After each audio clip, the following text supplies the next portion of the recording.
Hello folks, my name's O'Connell, as you know, coming back at ya with a video. This one is a little different. So since I released the wireless base and setup like this, I got my own right there, but so what I'm going to do is show you, assuming you have a good soldering iron.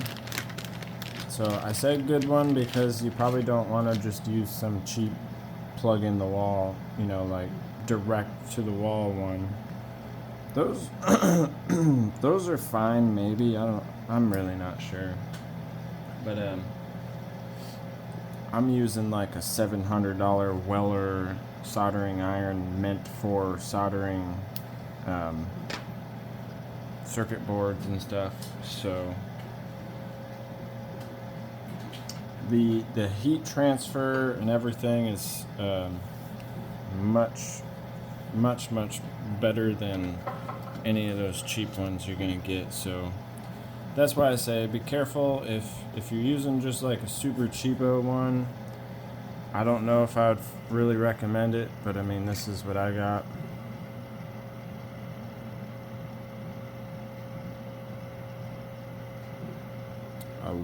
It's a Weller. Anyway, so I mean, you might, depending on your own confidence and knowledge and skills, I'll let you make that decision. But I wanted to do just a quick overview of how, because with my current cage style, I cannot just shove, that doesn't fit through there. Obviously it would, you'd be able to do it if I had a second one, which my next design will have this same feature on the other side too, so it'll be a double opening. So the first thing you want to do is take this off, which, because this cord is soft, you kind of have to like squeeze right here and twist and push, and then once you get enough clearance you can just grab right there and slide it, and then this slides right off. Alright. Set that aside, and this you can just kind of like take off as well. Now you're left with the actual terminals, whatever, the actual connector, the soldering spots and everything. So what I like to do, have my handy little printer, label printer.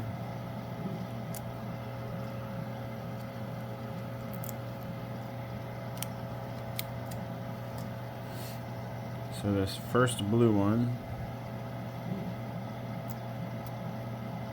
is number 1. So that's number 1. And then I know that the second blue one is right next to this first one. So I'm not going to label the second one. But just so I remember the order, because the green ground wires always last. Now I've done a good handful of these so far, and sometimes it'll be different colored wires. Sometimes, like the 220 ones actually have like one less wire. So I'm using this clamp here just to hold it while I work. And I have my soldering iron at 750 degrees Fahrenheit. I think that's a good temperature because it heats it pretty quickly, but it doesn't you want to be careful about setting the temperature too high, and you also want to be very careful about holding this on there for too long. If it's taking too long to melt the solder, then you may need to apply some new solder. So sometimes you can just a little dab,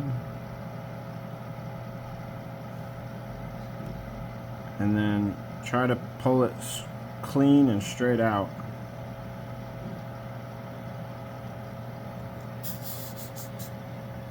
If you're familiar with soldering, if you were to just kind of let that fling up, like you're dealing with molten lead,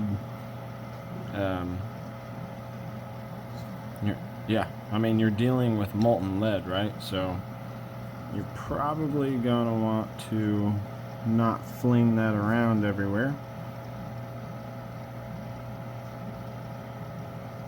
That's why I have this paper here, because every time I solder, I end up getting little bits of solder that kind of just fall down or fling somewhere. Like right there, I'm sure I got a little bit of a few pieces that flung. And then I can loosen that, move it around. So we got some.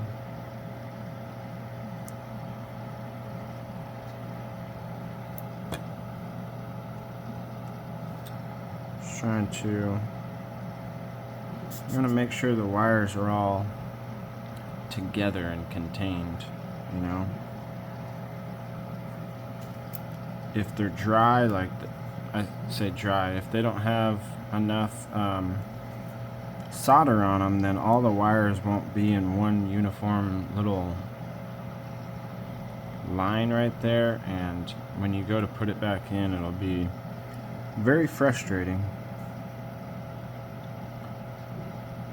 So I've done small electronic soldering for a living. I did it at my last job,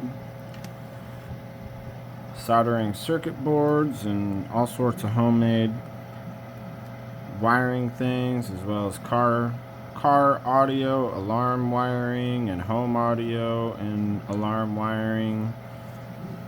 None of which were for the purpose that the industry we got it for or from was for. Like, we were making homemade things. We were making our own homemade electronics and devices, and using actuators and relays, and just learning about how to actually do the things without an Arduino or anything. So my confidence level in soldering these is extremely high, because, you know, I've soldered on circuit boards that, you know, went into multi-$1,000 equipment, so I know that I know how to solder correctly and well.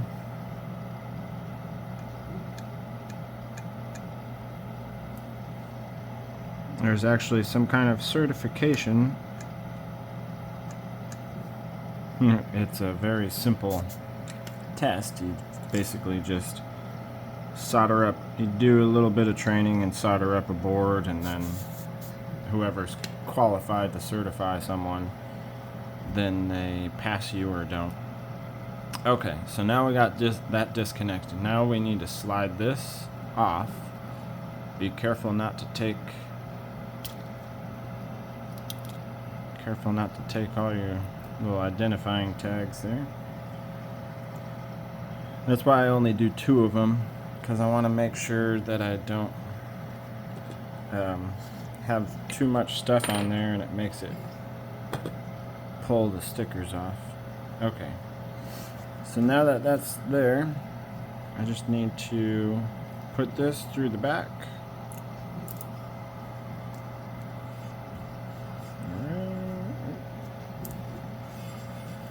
I can set that aside again, and then one of the more important things, once you run that through the cage, you need to put this adapter or little threaded piece back on. Just kind of gather the wires and smush things down so that it doesn't get caught. This is difficult just because this is rubber, so it's just trying to create a seal on the cord. I think just so dirt and dust doesn't get in there is my guess. Okay. Now, we know that green/yellow was the last one we took off. So that's on position 5. So I'm just setting my soldering iron down, getting it molten.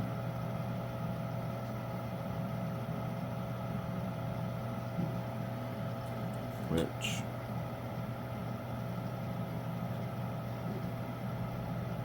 actually, because it's not wanting to go in all the way, I'm gonna snip a little off there.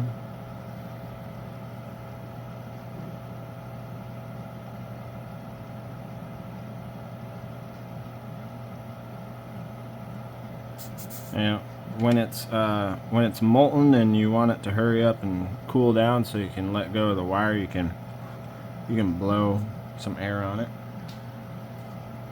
Usually works pretty well, I think. Yeah, those blue ones, snip a little bit off. Alright, so now black.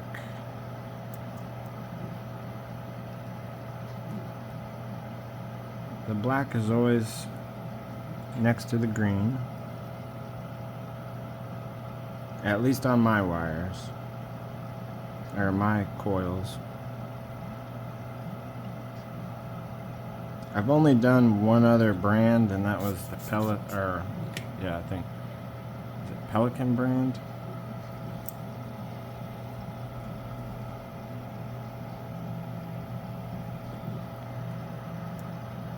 Pelinail, sorry. Yeah, not Pelican, Pelinail. Okay, so you want to take this as you're putting these back. So I know red is in 3rd position. I'm going to take that sticker off so it's out of my way. Get this set up. Get that melted. Stick it in a little bit. Wait for the solder on the wires to melt too, and then I can push it in and then let go. Just, you want to make sure you're letting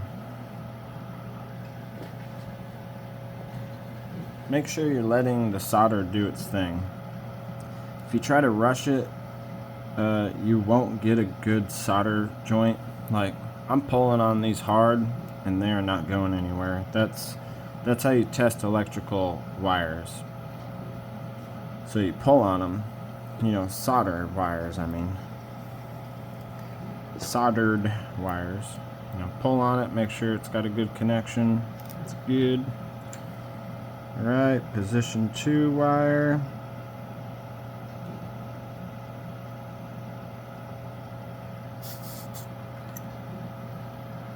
And then lastly, we can get this position 1 wire on there.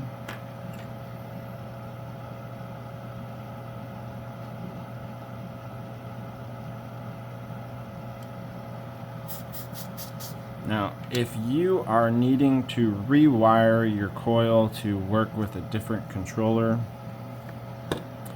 you do have the option of rewiring inside your controller to match your coil, which, if I'm being completely honest with you, I think if it's easily disassembled, I would personally go that route. Because these connectors are a pretty good pain in the butt. And I know that in a lot of those cheaper PID controllers, like, the wires are literally just like, you just need a small flathead screwdriver to move them. Like, most of them, I would I would bet that you don't even need to solder anything inside that controller. So if you are wanting to change your soldering, the wiring, I would recommend that. If you don't have soldering skills and a soldering iron and all that.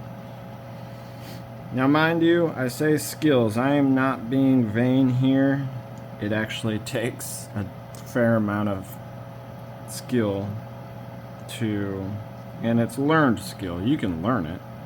You just have to spend the time to sit around and practice soldering, you know. I did it for over 5 years, so you know, I've got a lot of experience.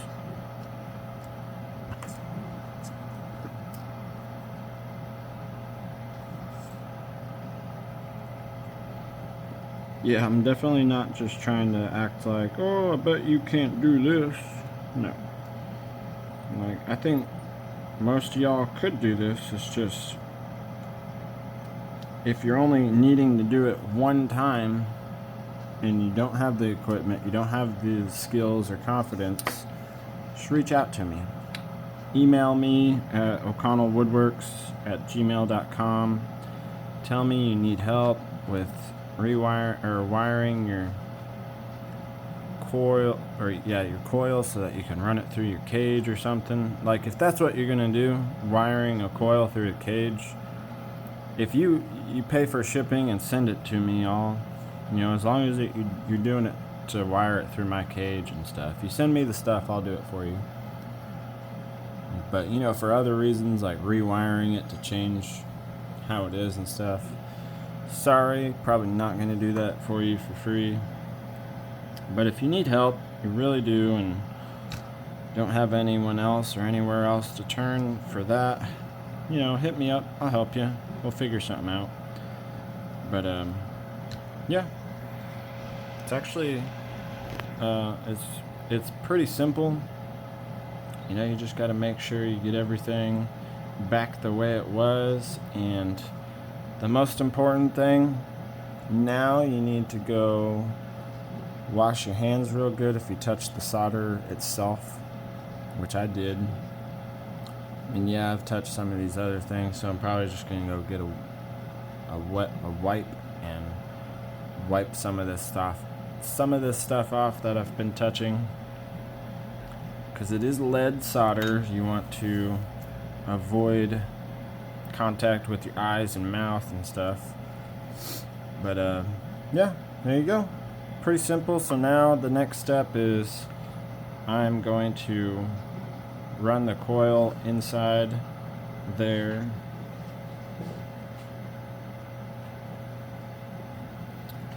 and then I'll fasten it to that.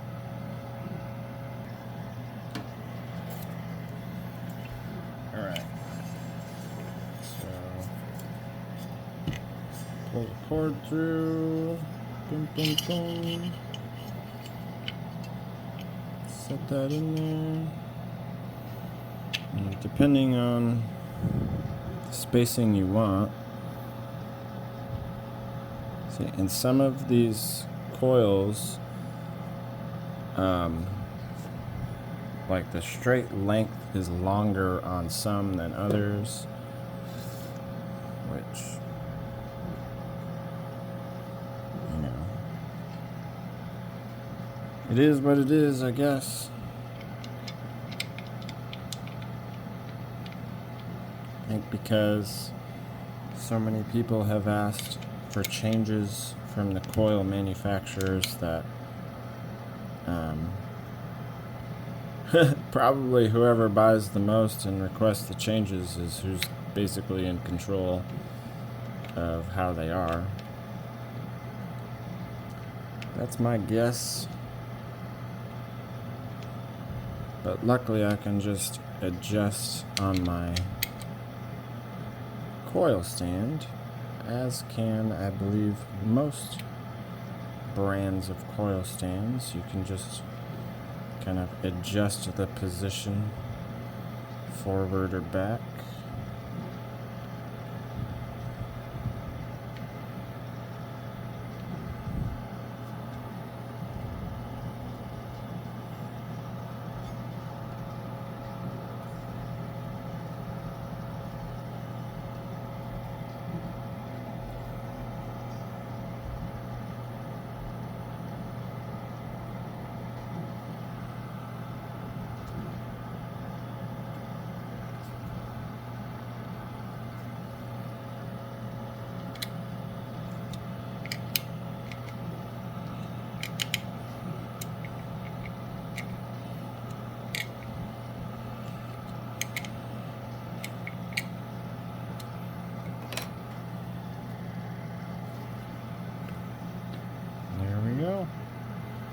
Now you just need to kind of like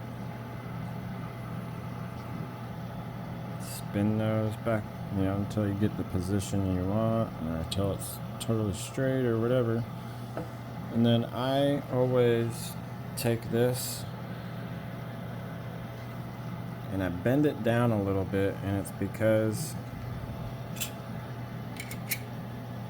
that way it actually sits parallel to the surface. And even then it's, I mean, I didn't bend it very much, but yeah, it's still kind of angled upward a little bit.